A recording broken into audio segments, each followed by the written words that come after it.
Perfect. I just set my own countdown.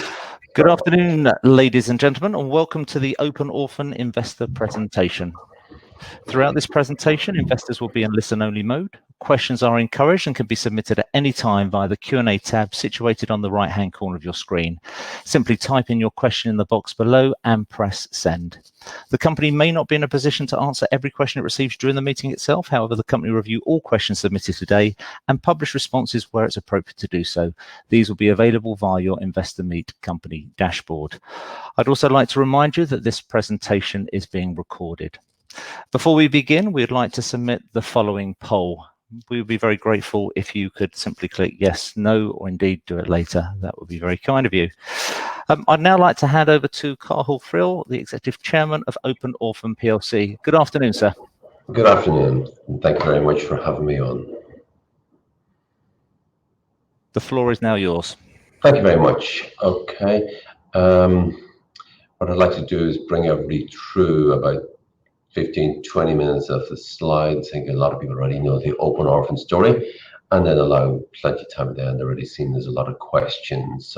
But for those who are new to the story, who are we? We're Open Orphan PLC. We take a quick snapshot. Basically, we've a very experienced management team with a strong operational track record. And what we've done, this is my second life science company. My first one was Amryt Pharma. Myself and my colleague Ian O'Connell set that up 5.5 years ago.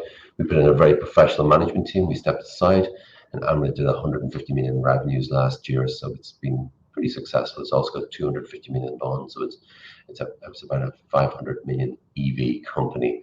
Again, that was done on the same basis. It picked up two distressed companies, turned them around and fixed them. Picked up a third one, actually. So look, Open Orphan's plan was to pick up some distressed services company, because Amryt itself is very much a drug development company, which is high risk, high reward. We thought we'd win this time and develop the company much lower risk, but hopefully equally a higher reward by focusing on pharma services, and basically create a niche CRO. What's a CRO? That's a contract research organization. We get contracted by large pharma to do the research on their behalf. So we get paid regardless whether the trial's a success or a failure. Our specialism is really taking out costs, but really important, there's no good being a cost cutter. We leave that to the PE. We've got to grow these businesses. So really, we took over Venn. Historically, Venn never made profits in 10 years. We took over hVIVO. Again, never ever made a profit. hVIVO had 113 million invested into it in the years before we took it over. And we think we put the two together, and we've got a really, really good niche CRO that's now the world leader in the testing of vaccines and antivirals. How have we done it? We had two CEOs, one in Venn, one in hVIVO, two COOs, two CFOs. That's 6 people. And each one of them had a lovely little PA. That was 12. We got rid of them all. We believed, we didn't believe anything we're doing their proper job. We replaced 12 of them by myself and my colleague Leo Toole. That took 2.5 million off the balance sheet and off the overhead. And we were very transparent. If we go to www.openorphan investor presentations / governance, I've made all board members' salaries are there public. Myself and Leo are about 140,000 sterling per year basic. We both have about a 20% annualized bonus, subject to quite steep performance criteria. And Leo, on top of that, has a small pension contribution. We've absolutely nothing else, no warrants, no options, no shares, no gym clubs, no life insurance, and that's it. I think we're very happy. We think for our role, we're well paid. But as I say, we saved almost well in excess of 2 million by removing the other packages. The real people who run these companies for us, and that's the true heroes of them, are the people within the company. Andrew Catchpole was in hVIVO for 14 years. We've made him Chief Scientific Officer. Martin Johnson, many long years there. He left, and we got him back early this year, our Chief Medical Officer. Adam French, again, quite a few years, 2014. So we've reached into each of the companies as we removed the fat at the top, who were pen pushers in my book. We've made the real hard workers to run the company. And more importantly, it's very clear what salary we're on. And we all know small cap AM companies and pharma services companies and pharma companies, packages and wages get totally out of hand. So anybody earning in excess of 140,000, it's dangerous territory, because we've fired a lot of people with C-suites, and it's a great way of putting a reality check across the company. Look, don't be going looking for crazy salaries, because the boss's salary is very public. So what are we? We're the world leader in testing of vaccines and antivirals using what's called a human challenge study clinical trial. That's a 2A or a 2B. We're a niche business. We've got a wonderful British government contract in recent weeks. We'll talk about that. We're substantial and rapidly growing, not alone order book, but contracts. We have a very broad customer base. We're now profitable, and we have several new revenue streams, and we're a very high margin business. The reason we're high margin is we're the world leader, and that's a small niche, but it's a very profitable. The world leader, the last thing you should be doing is selling some at low margins. I'm not going to bore people with this. We put two companies together. hVIVO will be around a long time, and then so that's it. But look at the customer base we have. We've virtually every one of the large vaccine manufacturers in the world. So I know our name says orphan drugs. The reality is we've morphed into vaccine. We're really a vaccine testing, vaccine trial company. And we've entered an era of exponential vaccine development. We've had 20 years of monster sums of money being spent developing oncology, as cancer treatments, 10, 15 years of huge sums being spent on basically developing gene therapy, and virtually nothing. For 30 years, there's been nothing spent on vaccines. Here comes the pandemic, and governments and pharma companies around the world realize they've got 30 years of catching up on developing new vaccines. And our sole role is to be the tester of all of these. Yes, there's been a COVID bubble, and yes, we've got a bounce with COVID. But in the past week, you've seen it separated the men from the boys. Anybody who got a bounce had no revenues, or anybody who got a bounce is solely dependent on COVID testing and COVID has got an awful thud reality check. We're very lucky. We're 90% non-COVID. We're 100% vaccine. So we see ourselves having an awful lot of vaccine development work for the next 10 years. We're ideally positioned front and central. So that's the difference of where we are. This I'm very proud of. People can say, Carl, are you really sure you're profitable? You took over two companies, one in June last year and one in end of January, February this year. How can we be sure you're profitable? Well, just look at the cash. Cash, as of a couple of weeks ago, our balance sheet, 21.5 million, and we're virtually no debt, 1.3. That goes to prove to the market. We said we're now operational and profitable in Q4. We could have been profitable in Q3, but we took a little bit of a risk. We invested and we did a lot of work on the COVID-19 clinical trials this summer, because we knew if the government didn't sign up, we'd have a dozen pharma companies. So that money is now flowing in. We raised 12 million in May for two massively loss-making companies. We didn't have much money in the bank. So if you look on the left-hand side, cash in the bank now, 21.5 million and growing. That's in excess of our market cap this time last year. There's not much more to say there. Market cap about 150, 160 million. So yeah, so it's good to have that now. We're clearly, and that is really important in this COVID bubble. If you don't have profits, you don't have revenues, then I think there's an even bigger shakeout coming. But for us, we've got revenues, we've got profits. I'd say we've a broad business way beyond COVID, but very much, we'd say we're the master of the vaccine testing space. What have we done? We put these companies together very quickly, and look, we've constant news flow. But the beauty with the constant news flow, it's large deals. And the latest one, we didn't even get it in here, it was last week. We do challenge studies. That's a form of clinical trials, and we're the world experts at that. For the last couple of months, we've announced a lot of RSV. That's rhinosinusitis virus. It's the greatest killer of children under 12 months in the world, believe it or not. There's lots of work to find the vaccine. We've signed 3 or 4 of those. They're all between 3.5 million, and we've now pushed the price up to 5 million for those, given that the people are looking at them. But just last week, we also signed an influenza study, which we haven't done in 5 years, and we have another 5 or 6 of those coming. So that'll tell you, wow, it's not just RSV, it's not just COVID clinical trials that we're doing, but there's now a whole host of. The next one we hope to do is malarial, testing malarial vaccines, and then pneumococcal vaccines. So there's a whole range of vaccines we'll be able to test and trial. Old hVIVO used to have one specialism for a couple of years, get bored, run out of work. So we're going to certainly not get bored, and we've got tons of work coming down the track. Some people want to know about our British government contract. Literally, well, it's the first time in our life that kind of, let's say, for want of a better word, would have downplayed the significance of this contract. We didn't want people going mad. Look, we are conscious. We've a rapidly growing share price. I've always said we don't want something bouncing through the roof and then bouncing back down. Our model on the share price is trying to guide and gently nudge the market along with our progress and raise the share price about 50% every 6 months.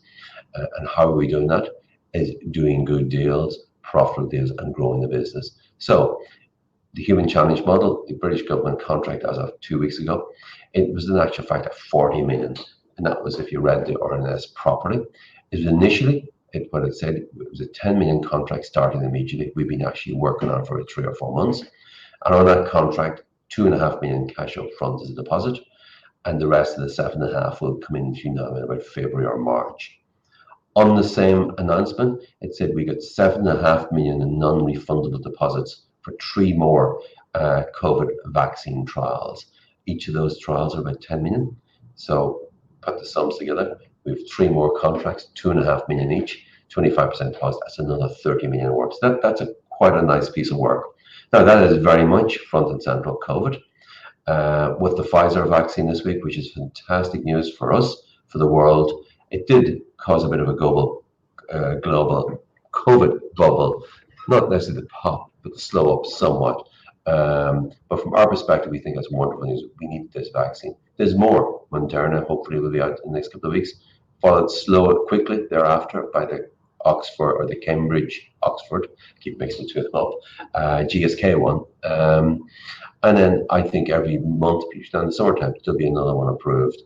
Most of these vaccines will be under emergency authorization, which means it'll be for the old, the elderly, the sick, the infirm, the doctors and nurses, i.e. the same people who took the annual flu jab.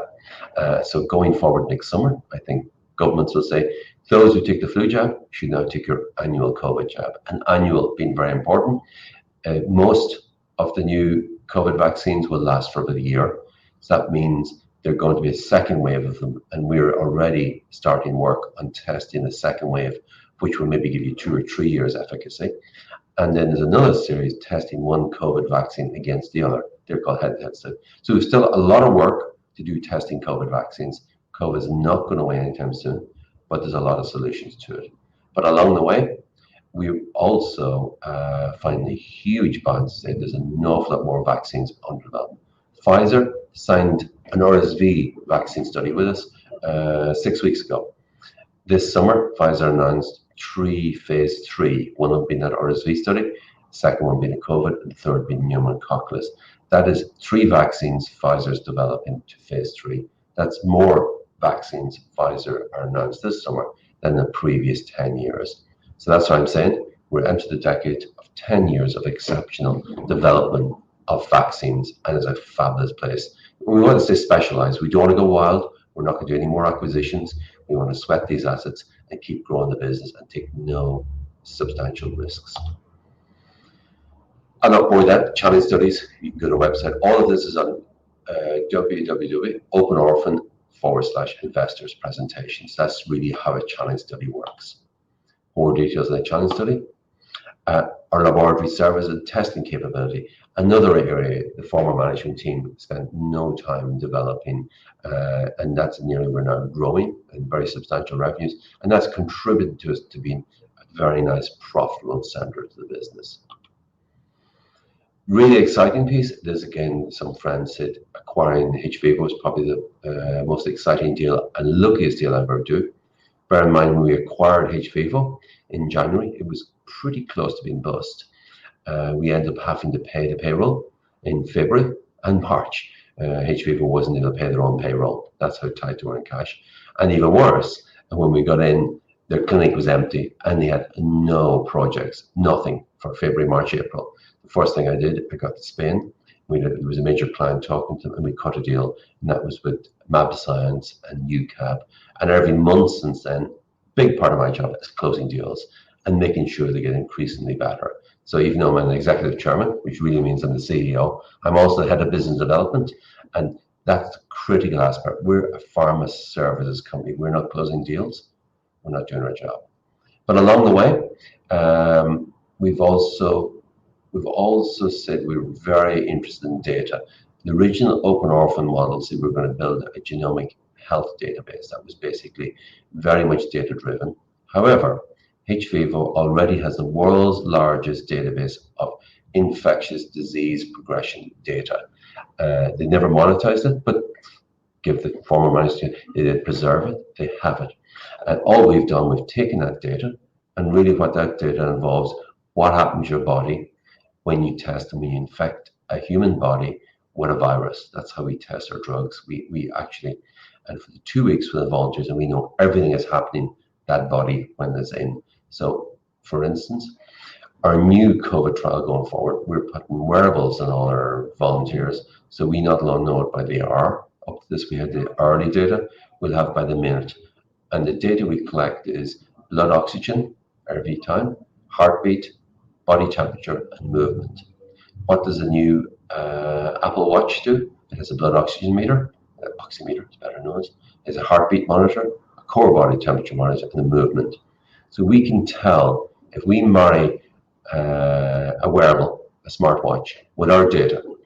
Now, the current watches take all these things, but they can't tell you very much. And this is your temperature, this is your blood oxygen. However, with our 20 years of trials, and particularly now with a new COVID trial, we're able to tell if we know their blood oxygen, their heartbeat, their core temperature, and their movement. It'll tell you, go beep, beep, beep. Have you influenza? No, beep, beep, beep. You have the common cold, which is probably RSV. Beep, beep, beep. You have RSV. So they'll tell you, go to your pharmacist, go to your doctor, or when we complete this COVID trial with wearables, it'll go beep, beep, beep. No, get to hospital. You potentially have COVID. So those biomarkers that's in our database, when married with the appropriate watch wearables, can give the owner a phenomenal indication of what's wrong with them. It won't tell them exactly, but it'll indicate. So look, that's rather exciting. It's clear we're talking to most of the big wearable companies in the world at the moment. This is really important. That's all that happened in both companies. They never reached the break-even point. We're well past our break-even point, so which is pretty exciting. And none of these companies, we can put them together as one, will ever make losses again. In the pharma services company should not be making losses. Current trading, I'm not going to that. We've regular weekly, monthly announcements on new deal flow, and that is very healthy. This pipeline, people kind of laughed at it, but we're pretty much working our way through it. So I think we're in a very comfortable position as regards pipeline. We have a fabulous pipeline. The only problem was the previous management team in hVIVO just didn't seem to be particularly good at closing out deals. The beauty about doing controversial and exciting deals is that today, hVIVO, we push the hVIVO brand because it's known by vaccine companies around the world, but it's been our announcement with the British government 3 weeks ago was picked up. It was published in 4,600 articles around the world. It was done in 56 TV companies, and it just was unlimited. So basically, we've got a huge high profile within our vaccine core customers. We've also www.flucamp.com. So if any of you want to be a volunteer in one of our trials, from COVID to RSV to influenza, and to get 2 weeks in quarantine with very good food, peace and quiet, unlimited access to TV, video, internet, iPhones. The only thing you can't leave is leave the room, and the only other requirement, you can't take alcohol. And you get paid $3,500. You register on FluCamp and become part of the campaign to solve some of the virus problems. So in conclusion, we're basically a niche clinical research organization. We're very fast growing and we're profitable. That's a nice space. We're the world leader in the testing of vaccines. As such, we have a very high profit margin offering. We have a very broad customer base. It includes basically most of the global pharma companies. Pfizer, GSK, Boehringer, you name it. They're customers either very recently or in the past or currently. Huge growth opportunities as we enter a new decade, and we believe an enormous investment in both COVID, but really importantly, COVID, we all know by next summer it will be dwindling and going away, and it'll be a bad memory, particularly the vaccines. But COVID itself will never go away. We firmly believe COVID will be like influenza. Coronaviruses have been with us for hundreds of years. OC43, 229E, there's 6 of them, now we have a 7th. So, but we learn to live with them. There'll be medication, and that'll be life. But it creates short-term opportunities, but it creates huge long-term opportunities. Governments now must develop a whole host of vaccines. So when the next pandemic arrives, we have vaccines. The problem with COVID, we had nothing that even came close to what could cure it. Major contract, that was really validation what we were doing with the UK government, up to potentially 40 million. And we have about 10, not 1, 2, 3, vaccine companies who will also sign the same 10 million style contracts for a COVID trial. We have an extensive pipeline of vaccine companies looking at conventional human study trials, 4 to 5. And then our COVID trials are 8 to 10. We are now, for the first time ever, our QMB facility is booked out almost 2 years in advance. The government contracts, the COVID trials, are done in the second facility. Our main facility is a 24-bed, and the new facility is a Royal Free Hospital in North London, infectious disease, where we've access to 19 beds. And we're actively looking at a 3rd facility, and that's where the real leverage of our business. We can run multi-site with more or less the core regional staff. So that's kind of our direction of travel. The last thing I want to cover, and we'll wrap up over to Q&A, is the non-core assets. We have 2 particularly non-core assets. The main one's Immutex.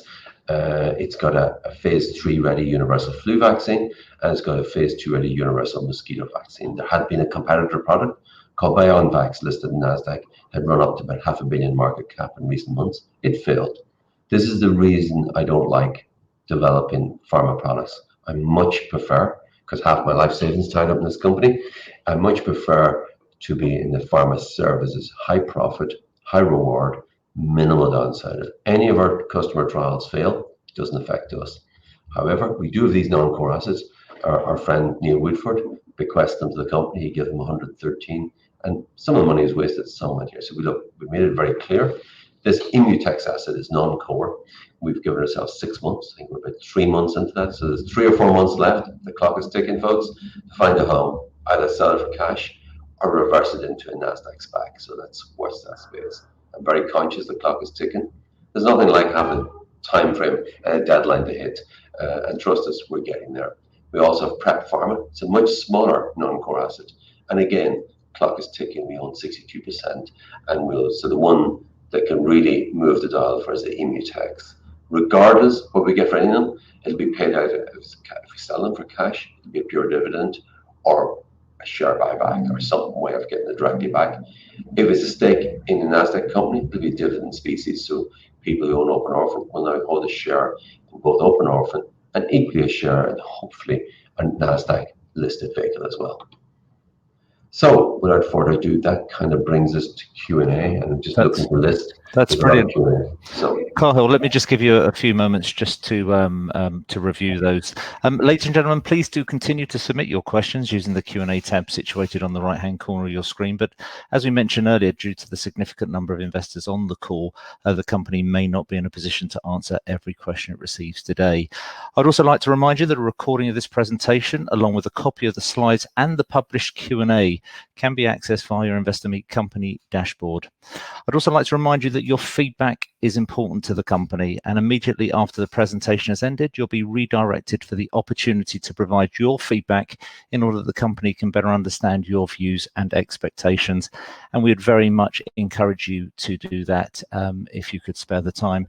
Cahill, obviously investors had the ability to pre-submit questions, and you received a considerable number, and thank you to all of those investors that submitted those in.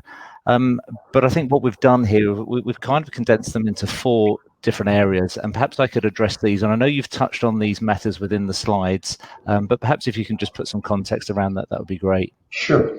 So the first question, please could you provide some more specifics on your forward-looking plans and strategy on monetizing Open Orphan's data platform?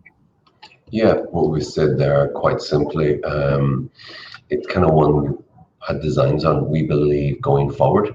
A clinical trial company, if you look at Acuvia has a massively higher multiple, 30 times profits compared to other clinical trial companies. That's because Acuvia bought a data company 7-8 years ago when it was part of Quintiles, and Acuvia now has access to a lot of data in addition. So our belief is that, look, we've got an option. We've got most of the big wearable companies looking, and tech companies looking for access to our data. We do a one-off deal with one, but more than likely, I think the prudent thing would be basically do a whole series of deals. If people want data, they want data of disease progression. Not many people in the world, other than ourselves, actually make people sick for a week or two, and we take them in and we make them well again. We do it all in the luxury of a quarantine unit, but that's a very unusual process we do. So big wearable companies want access to the data. The only way to get it is through us. So it's unlikely to be one-off deal. We could monetize that for years to come. So all I'm saying is watch that space. We're in discussions. We've told most of the wearables, make us an offer, and let's see how those offers come in. But I think the sensible way would be we would do multiple deals with multiple wearable companies, and they keep coming back to the well for more data. Every time we do a clinical trial, we'll add more wearables. Influenza kicks off in a few months, and we'll be given fresh influenza data. Hopefully that answers the question. Yeah, thank you very much indeed. The second question, given the Pfizer vaccine is 90% effective, how does this affect your business? Are you really 90% non-COVID, as you have said many times in the previous months? Yeah, look, I'm glad you asked that question, or some investor. Yeah, look, over the summer and up to recent weeks, I got a bit of flack saying, "Colin, what are you saying? You're 90% non-COVID?" And being honest with you, that was, some people are disappointed we didn't go and do 40 or 50 million in revenue in the antibody, PCR, and COVID testing. We took a strategic decision over the summer. We're making good money out of the testing. We weren't going to bet the bank, because the one thing is dead when there's a COVID vaccine is testing. So testing, i.e. this is testing individuals, but clinical trial that test the vaccines will go on. So we are 90%. Most of our contracts are non-COVID. But one thing, all of our contracts are around vaccines. So if you don't believe we're entering a decade of vaccines, we firmly believe we do. We think there's 30 years of catching up developing new vaccines, and we're very excited. So yes, I would say we're 90% non-COVID. But look, let's be honest, we've had a very good COVID bubble. See a question here on the same line, I'll answer it as well. Does that mean our COVID challenge study models are no good? Absolutely not. They're more valuable. We now have the large vaccine COVID ones asking us, right, we want you to do a challenge study using your model, but testing the new vaccine, hypothetically, whatever the ones that are launched, with the next generation. That's called head-to-head. So we see our COVID challenge study models being used for the next 3, 4, 5 years at least, because we don't believe COVID's going away anytime soon. We just live to learn with it, or learn to live with it. Thank you. Next question is really over the shareholder base, I guess. It reads, given the story surrounding Open Orphan and the buoyant prospects for the vaccine industry over the next 10 years, are you surprised that no other institutional investors have become significant shareholders in the company outside Invesco? Yeah, that's a very good question. Look, Invesco are the shareholders listed on our website and have been very supportive. However, we raised 12 million at the end of May, and as most shareholders know, they got very upset. Of that 12 million, 11.5 was purely institutions. We didn't want to be held ransom to a single institution, so we divided the 12 million by 17 institutions. So our market cap at that point in time was over 50. So no one of the shareholders that we brought on board got more than 2%, never mind 3. So it's only if an institution goes over 3 do we have to declare it. And then you have to buy more, you have to tell the market. So we have a whole range. I think we've now 18 institutions. Quite a few institutions have picked up 400,000, 500,000, £500,000 worth. But we have a good range of institutions. We took that 12 million. And at the moment, we've asked our brokers, we don't see any of them selling anything significant. The persistent sellers is that we can see clearly, and the reason we keep liquidity and enjoy doing events like this is that a lot of investors come in at 5p, others come in at 10, 12, 15. And we want to be unlike AIM stocks, whereas Hotel California, you can buy the shares, you can check in, but you can never check out. So what we really want to do is keep liquidity. There is never a problem buying the shares, but more importantly, you've never got a problem selling your shares. So look, we don't have any institutions at the minute who want to pop over the 3%, but institutions can buy £500,000 worth or £1 million worth very easy, and it doesn't show. You would have to buy the current share price, almost £5 million worth of shares, and we know what will happen to our market cap and every bought. So no, we're very happy where it is. People do think there's institution selling, but I think it's some private investors. We watch the share register very carefully. We've access to every shareholder, no matter how big and small, and we haven't seen any substantial institution. Naturally, there is some institutions who would have come in, and when the share price doubles or triples, they do top slice and take some off. But then there's some of the institutions who've been topping up. Perfect, thank you. And the final kind of category of pre-submitted questions was around the non-core, and I think you have definitely touched on it, but perhaps just a further bit of detail. Could you provide further details in relation to the planned Immutech sale and give us your opinion of their likely value or range of value? Again, look, we would be remiss, we couldn't bet anybody. Look, we acquired these assets that were sitting on our balance sheet at zero cost. Until recent months, we have to be careful. We still ascribe a small value to them. However, we did say, I think some people are saying we should be done. I think we originally kicked off the process. We put it on our website. These were non-core. That was about 2 or 3 months ago. We said, give us about 6 months. If you rush a deal, no matter how you do it, it'll take about 6. So I think we've got ourselves 2-3 more months to find the result, and we remain very optimistic. And look, being honest with you, I think most shareholders' preference, rather than selling them for a one-off cash, would be to reverse them into some form of a NASDAQ listed vehicle. And then as part of that, I think we bring our skills of share promotion, driving the company. We wouldn't be driving the vehicle ourselves. We want a good vehicle with management team. But I think I would be very happy. I'm still by far the largest shareholder. I'm locked into Open Orphan for 3 years this last June, so another 1.5 or 2 years to go. I have no intentions of selling my shares for a long time. However, I'd be very happy if I had shares pari passu, an equivalent number of shares in a NASDAQ vehicle, and then it gives more flexibility, and it means we can monetize those non-core assets. So.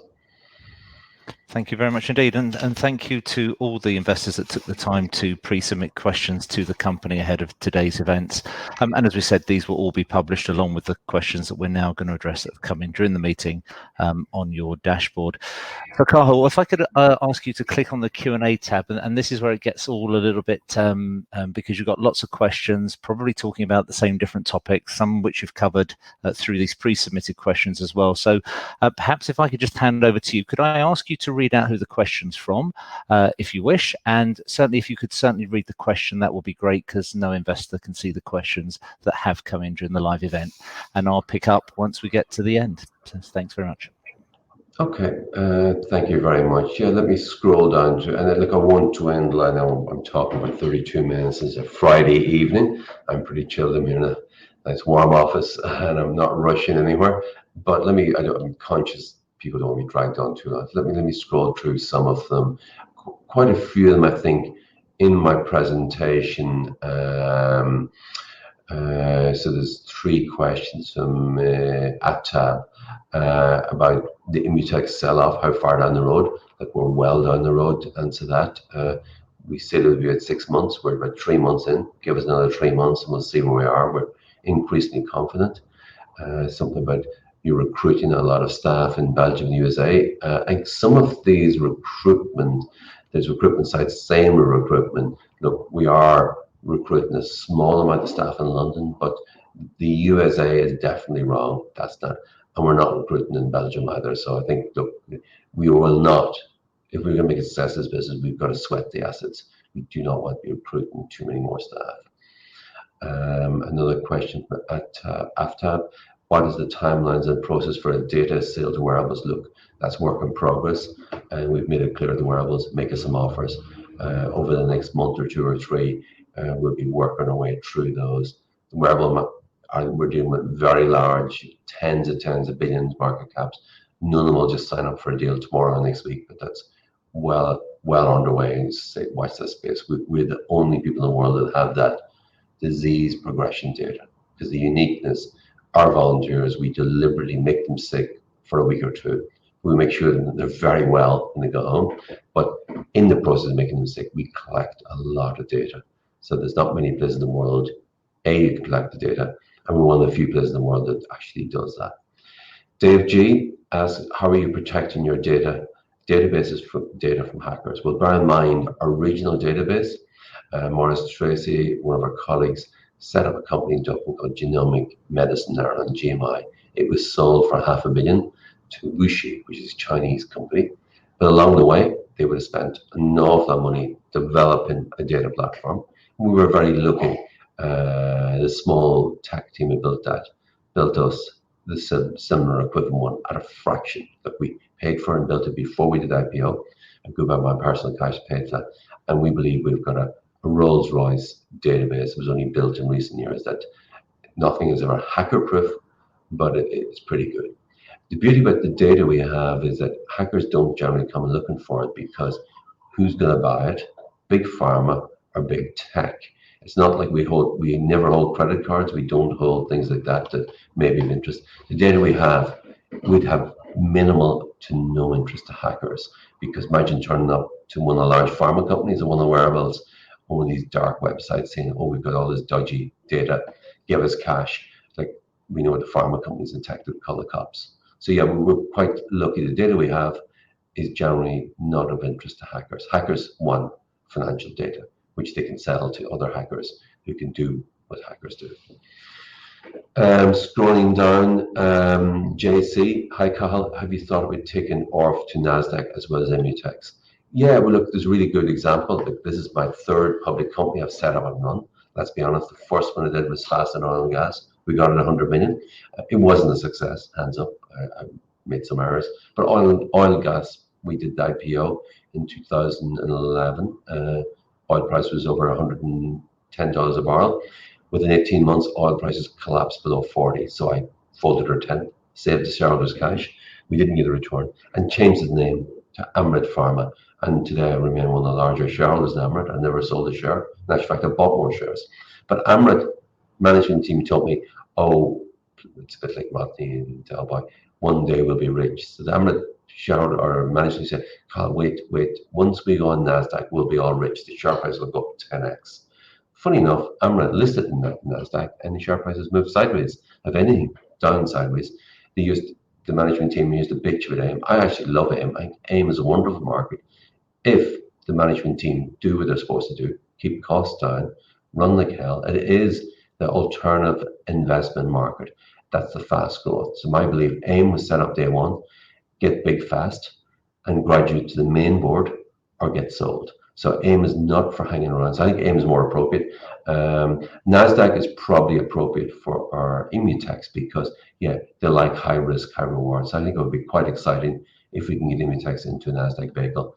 But I think Open Orphan has a very good home in AIM and we've a lot more to go. Let me scroll down. Yeah, good question here. I always love these ones about data protection. John G, read the sell of the data. Are there no data protection issues? No, that's like in regards to giving people access to our data. Bear in mind, we're running clinical trials. Everything we're doing, the amount of consents, amount of regulatory approval is unbelievable. So we have every consent. There's absolutely no data protection issue because bear in mind the type of data we're selling. We've got so much approvals to use it, so that doesn't cause us an issue. John G again, are there further big contracts in the pipeline? Yeah, look, we've guided the market. We're constantly wanting to sign contracts. We've got to be careful. We could sign 100 million of COVID-19 vaccine trials at the moment. We've signed the equivalent of 40 million with the British government. We want to take a little pause for a moment, for a month or two. And so please don't be expecting huge contracts every week, every month, because we need to work our way through them. We need to get the staff used to them. We need to get our third facility underway.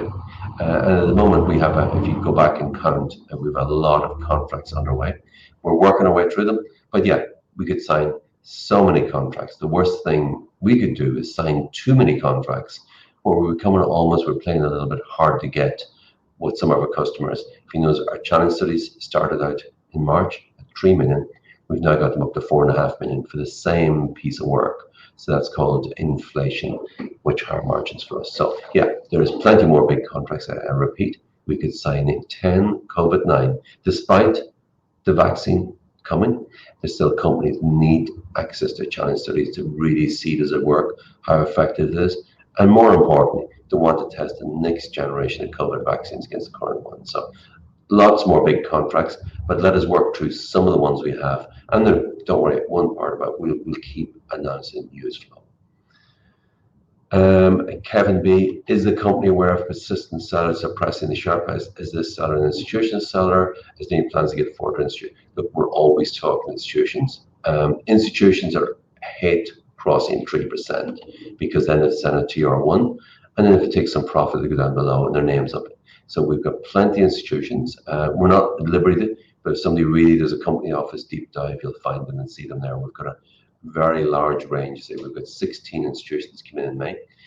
Every one of them are still there. Some have top sliced a bit. Actually, less than I thought. I think they're top slicing more.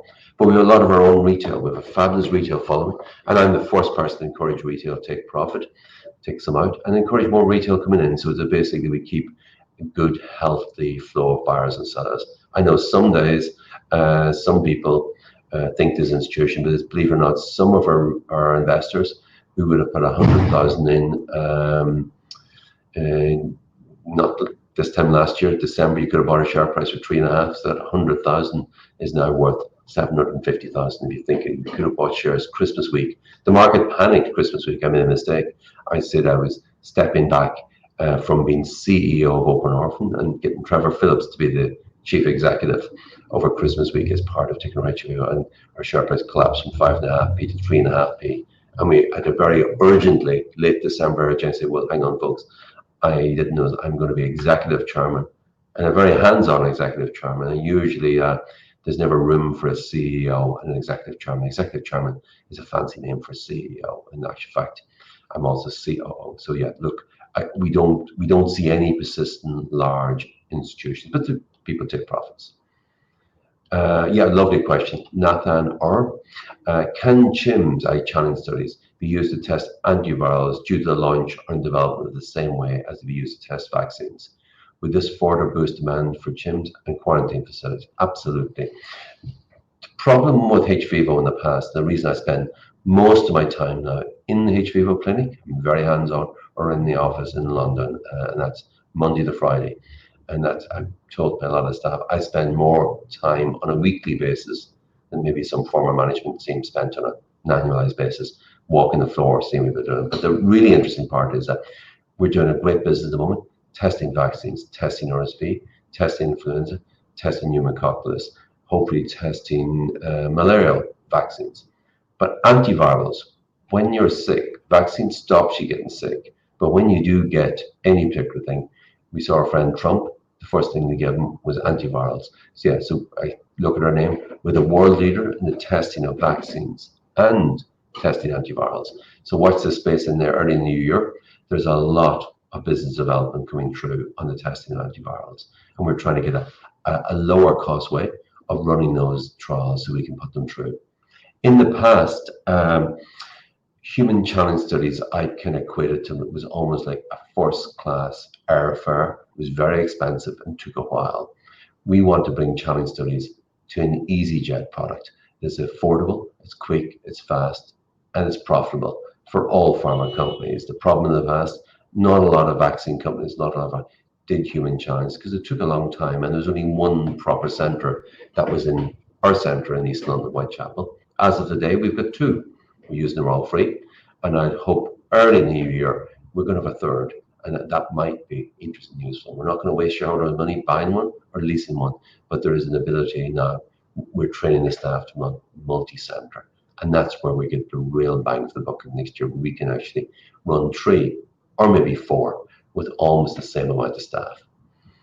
Let me see, flicking through, there's an awful lot of questions here. Just trying to find ones that I haven't touched upon. James F., when will the submission to the MHRA be done for COVID-19 human trials? What are your feelings being approved? Look, we've been very careful. Part of the reason we could have signed, I say there's 10 vaccine companies of varying size, shapes, countries, regions. and continents. Bear in mind, not just North America, not just Europe. We've got a bunch of Asians looking for as well. And the reason we didn't run with them initially, I think having the government as our launch customer certainly improves the chances of approval. However, at the moment, every clinical trial we do, every challenge study, we have to get MHRA approval, we get the ethics approval. So we work through that. We generally are not in the habit of making announcements when we ever get those approvals or when we don't get. If at first we don't succeed, we'll be asking again. And we didn't sign that contract with the British government for it to fail. We signed it on the basis that we would see where it goes, but we'd be optimistic. We scroll down, anything else?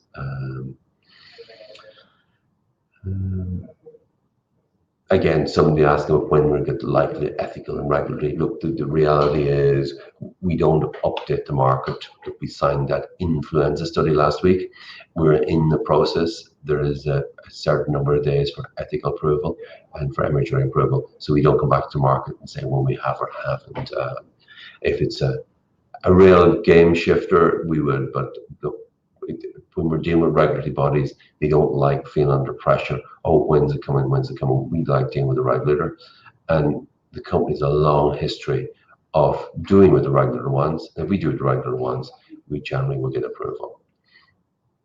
Justin, why do COVID volunteers specifically need to wear wearables? Does HVAV testing database capture blood oxygen? Absolutely. Temperature, movement, heartbeat.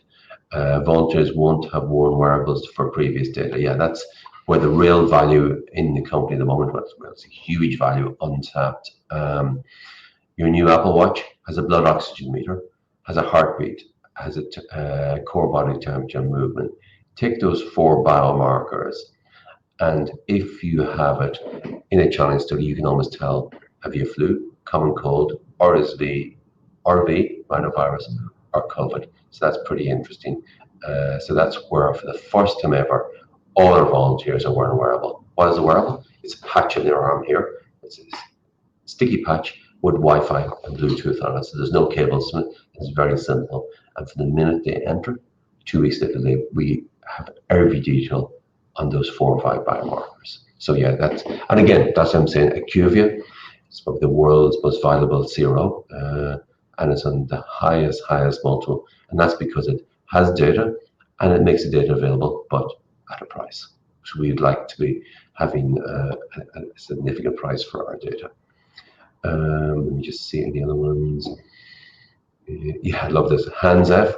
With such an exciting pipeline existing orders, is there a risk that you won't be able to meet demand? Hans, you're absolutely right. That's why we're taking a little bit of a pause. We don't want people panicking between now and Christmas. Oh, where's your next 4 million? Where's the next 10 million? We have signed a lot of orders. Like, don't underestimate, the British government contract is a 40 million contract.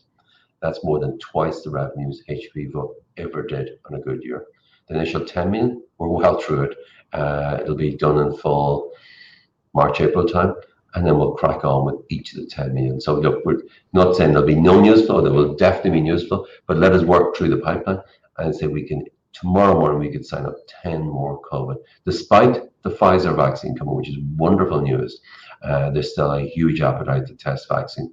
Bear in mind, there's 156 different COVID vaccines in development. And also, bear in mind, our same COVID challenge study, which is interesting, can be used to test antivirals, as per the earlier question.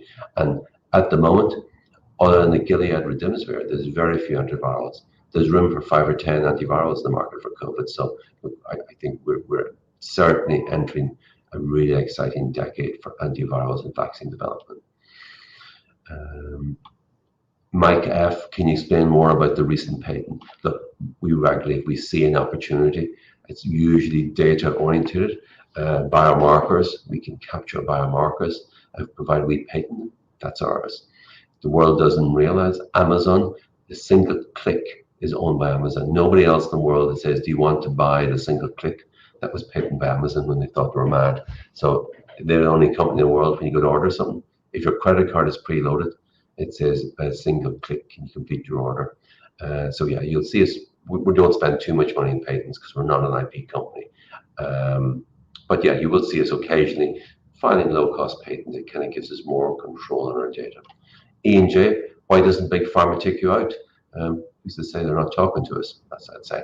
We're in no mad rush. Look, it does come an inflection point, but I think our company is still far from fully valued.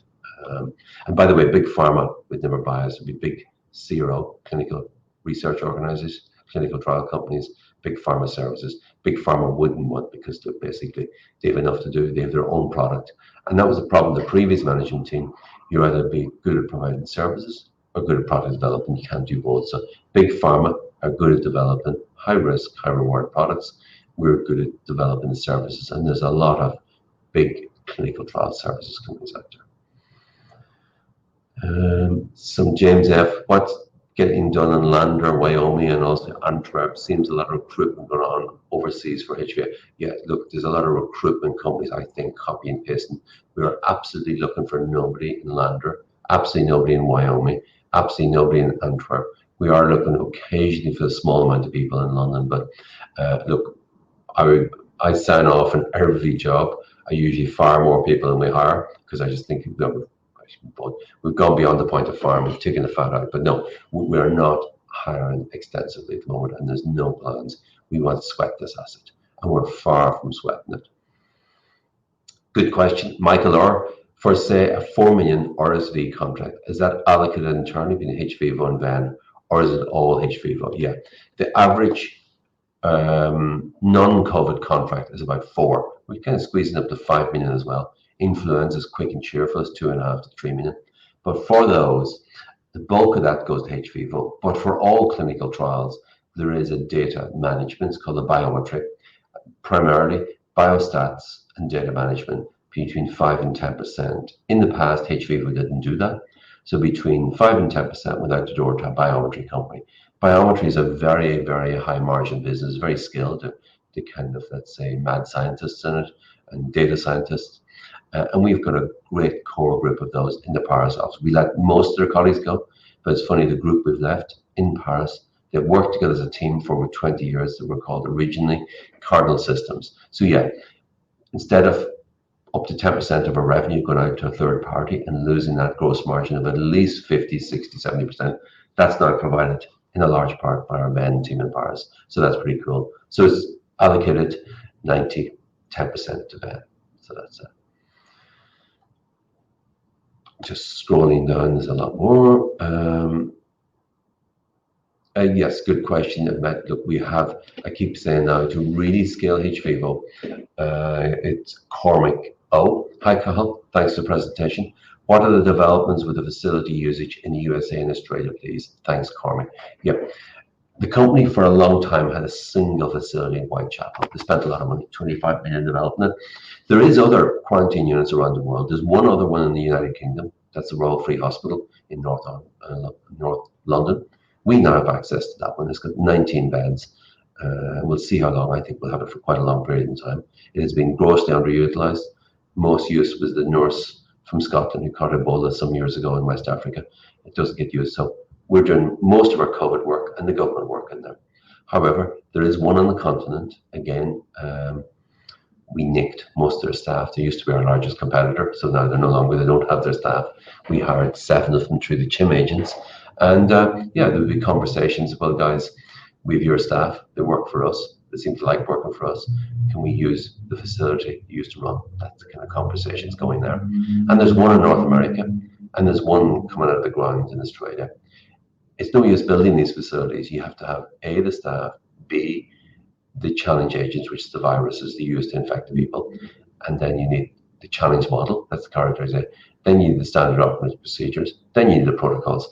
It takes decades to build up a challenge study business. That's where we're quite unique. And we think we're just in the start of really building up. So we can run multi-center trials from our core staff in London. We do have to hire a few extra nurses, and a few extra doctors, but the core scientific staff, we can really leverage the knowledge. So yeah, it would be nice to have something in North America and something in Australia, in addition to something extra in Europe. So let's say we're not going to waste shareholder money buying one, building one, or taking the big expensive leases. We want to sweat the assets.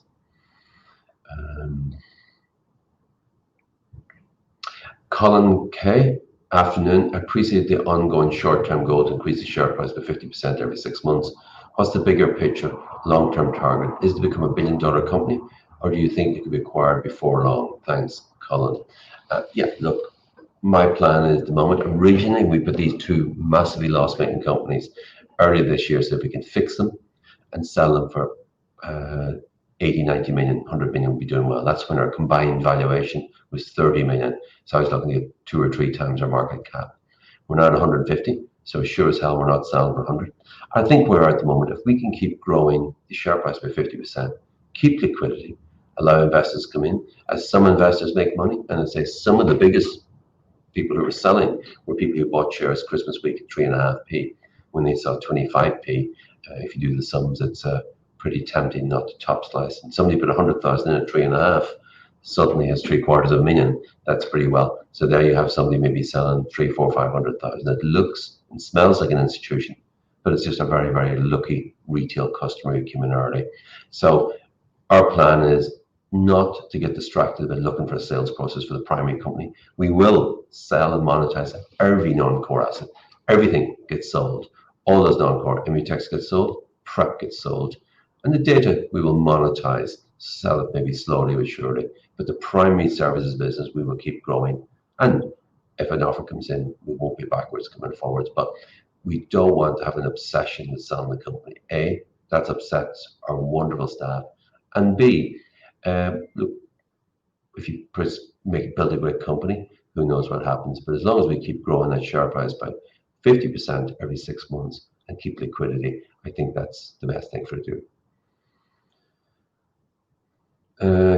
David W. Cahill, how will the hVIVO data set be secured when the data is sold? And also, how secure is it currently with China, North Korea, Russia hacking?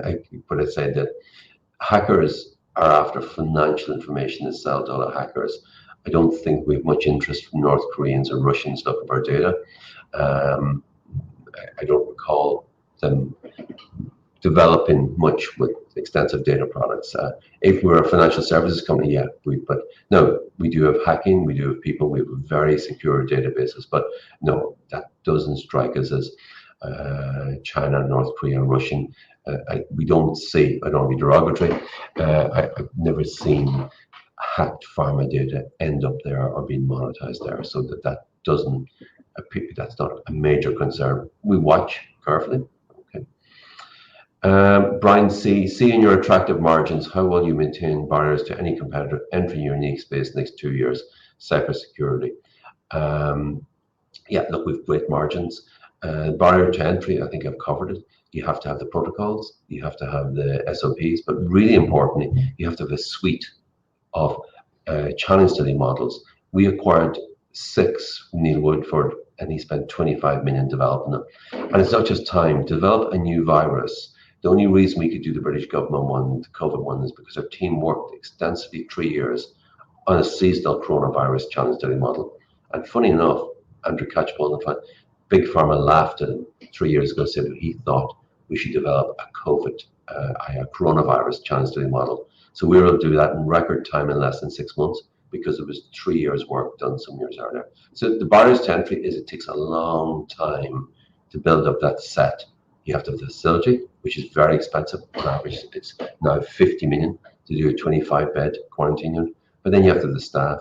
You have to be able to manufacture the virus, characterize it, and then you have to have the challenge model. Then you have the SOP. So yeah, it's a difficult market to get into. It takes time. I'm just scrolling, just conscious of the time I'm approaching the hour, so I think I'm supposed to shut down within the hour. Let me see. Carl, absolutely no worries. For every question you answer, there seems to be another 2 coming in. So I guess perhaps let's have a look to wrap up in the next couple of minutes or so, and then we can present all these questions after the event anyway. Okay.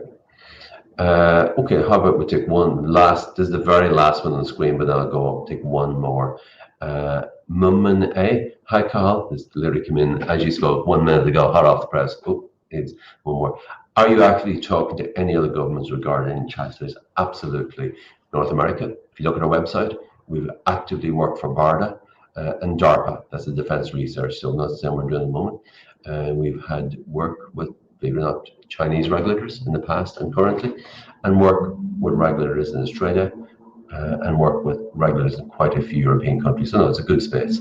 So we talk to governments everywhere. One last question. Greg W. When will a decision be made in paying dividends? We said at our IPO, which is 18 months ago, within as soon as possible pay a dividend. At the moment, 21.5 million, that gives us possibility to pay dividends. So let's see where the next 6 months go. Certainly paying a dividend would not be a problem. Not on the cards for this year, but let's see next year as that cash grows. I said we will not be raising money again. Next process will be handing money back. So yeah, dividend will be started that process. So watch that space. Nothing in the short term, but certainly it's something for us all to look at carefully as we go into next year. I think hopefully that'll maybe wrap things up at that point. That's brilliant. Thank you very much indeed, Cathal. And of course, for all those questions, as we said, we'll transcribe the responses. We'll have them available on the dashboard. And of course, if there's any supplementary ones, Cathal, feel free to add to them at the appropriate time. Perhaps I could ask you just finally to wrap up. I know investor feedback is important to you, and we'll redirect investors to be able to provide that directly to you. So absolutely. Absolutely. Love to engage investors at any stage, and that's why we want to try and be as well. Sorry, there is one last question I might just squeeze in. It's important. I missed. Some investors asking, is our quarantine unit now fully booked and free to? Absolutely. On the signing of that influenza study last week, that's us full to Christmas next year, and we're all free. So both facilities are full for 18 months, hence the requirement to find a third facility. Okay, well, on that note, I think we will conclude it there. So thank you once again for updating investors today. Could I please ask investors not to close this session, as you will now be automatically redirected for the opportunity to provide the company your feedback. If you access this meeting via our website, the feedback page will appear. If you access this via the link sent you by email, you'll be simply asked to log in and provide your feedback to the company. And we'd very much encourage you to do that if you could spare a few moments late on a Friday evening.